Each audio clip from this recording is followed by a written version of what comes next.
9টায় finger দিতাম, আবার বের হয়ে দেখি অন্ধকার। আর এটা কি জীবন নাকি? জীবন মানে হচ্ছে নিজের মতো করে বাঁচা, যেখানে নিজের স্বাধীনভাবে প্রতিটি সময়কে নিজের মতো করে মূল্যায়ন করা। সেই জায়গা থেকে বের হয়ে আমি গণমাধ্যমে চলে আসি, কারণ এখান থেকে একটা ফ্রিডম আছে। এই কন্টেন্ট ক্রিয়েশনের সাথে আমরা নতুন একটি কোর্স চালু করতে যাচ্ছি। যে প্রেগনেন্সি আবে মোহাম্মদ রাইহান হোসেন, উনি জার্নালিস্ট, কালের কণ্ঠ প্রতিষ্ঠাতা এই সুগরি ফাউন্ডেশন। উনি একজন প্রফেশনাল সাংবাদিক এবং সামাজিক বিভিন্ন সেবা কাজে নিয়োজিত থাকে। বিশেষ করে প্রত্যেকই মানুষদের বিভিন্ন খাদ্য সামগ্রী বিতরণ। আমি শ্রদ্ধেয়কে মঞ্চে আসার জন্য শুরুতে সবাই এখানে যারা আছে সবাইকে জানাই আমি আছি আমি আছি কাজ করছি। তো আজকে এখানে আসতে পেরে খুব ভালো লাগছে, কারণ আগে থেকে বলে রেখেছে।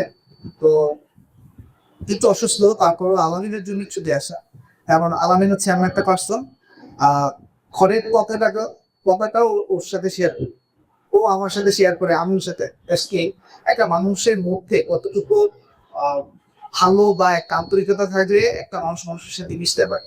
তো আলমগীর সাথে বলছেন আমরা অনেক আগে থেকে আমাদের এসবের একটা ফাউন্ডেশন আছে। আমরা গরিব বা দুস্থ শিশুদের নিয়ে কাজ করি, ওদের পোশাক দেওয়া, বিভিন্ন ধরনের অ্যাক্টিভিটিসগুলো করি আমি আলমিনের।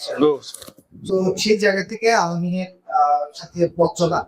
তো এটা হচ্ছে আলমের সাথে। আর এই যে কলেজ এসবটা নিয়ে সবসময় আলমের সাথে আমার ডিসকাস করে কিভাবে কি কাজ করা যায়, কি করা যায়। আমি আসলে মূলত ইঞ্জিনিয়ারিং লাইনের স্টুডেন্ট। আমি ঢাকা পলিটেকনিক থেকে ডিপ্লোমা করি, তারপর হচ্ছে বিএসসি করি সোনারগাঁ ইউনিভার্সিটি থেকে। করে একটা সময় ওয়ালটনে চাকরি নেই, নেওয়ার পরে সেখানে গিয়ে 9টায় ফিঙ্গার দিতাম, আবার বের হয়ে দেখি অন্ধকার। আর এটা কি জীবন নাকি? জীবন মানে হচ্ছে নিজের মতো করে বাঁচা, যেখানে নিজের স্বাধীনভাবে প্রতিটি সময়কে নিজের মতো করে মূল্যায়ন করা।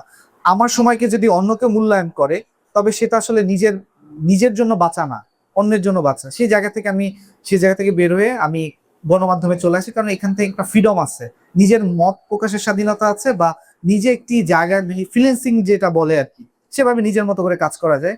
তো সেই জায়গা থেকে এখানে আসে, এবং তেমন একটি প্ল্যাটফর্ম হচ্ছে এই কন্টেন্ট ক্রিয়েশন, যেটা আলামিন করছে, যেমন আমরাও করছি।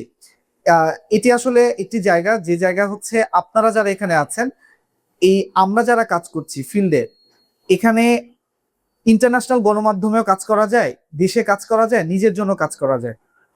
আপনারা এখান থেকে একটা জিনিস যেটা শিখবেন সেটা হচ্ছে এডিটিং যে মাস্ট বি খুব ভালো শিখতে হবে ব্যাপারটা এমন না। আমার যে বেসিক নলেজ সেটা যদি জানা থাকে, আপনি অনেক কিছু করতে পারবেন, অনেক কিছু করার সম্ভাবনা আছে। সেখান থেকে ধরেন আপনি আপনার বাসায় কোনো কিছু জিনিস আছে, যেমন পশু পাখি আছে, বিভিন্ন আইটেম আছে, এইগুলো দিয়েও কিন্তু আপনি কন্টেন্ট ক্রিয়েশন করতে পারেন। তো এরকম কিন্তু অনেক কিছু আছে, কিন্তু তার জন্য কিন্তু প্রয়োজন একটা একাডেমিক শিক্ষা বা বেসিক একটা নলেজ। আর সেজন্য আসলে এই কন্টেন্ট ক্রিয়েশন হতে পারে একদম আদর্শ একটা জায়গা। আর সেই কারণেই এই কন্টেন্ট ক্রিয়েশনের আমাদের আলামিনের সাথে কথা হয়েছে। আমাদের এই কন্টেন্ট ক্রিয়েশনের সাথে আমরা নতুন একটি কোর্স চালু করতে যাচ্ছি। সেটি হচ্ছে কন্টেন্ট ক্রিয়েশন প্লাস হচ্ছে মাল্টিমিডিয়া রিপোর্টিং এর একটা জায়গা। আমাদের এখন কিন্তু ভাইয়া হয়তো জানবেন যে এখন ডিজিটাল এই প্ল্যাটফর্মে এসে টেলিভিশনের জায়গায় কিন্তু ডিজিটাল একটা প্ল্যাটফর্ম চলে আসছে। সবাই হচ্ছে মোবাইল জার্নালিজম করছে বা কন্টেন্ট ক্রিয়েশন করছে।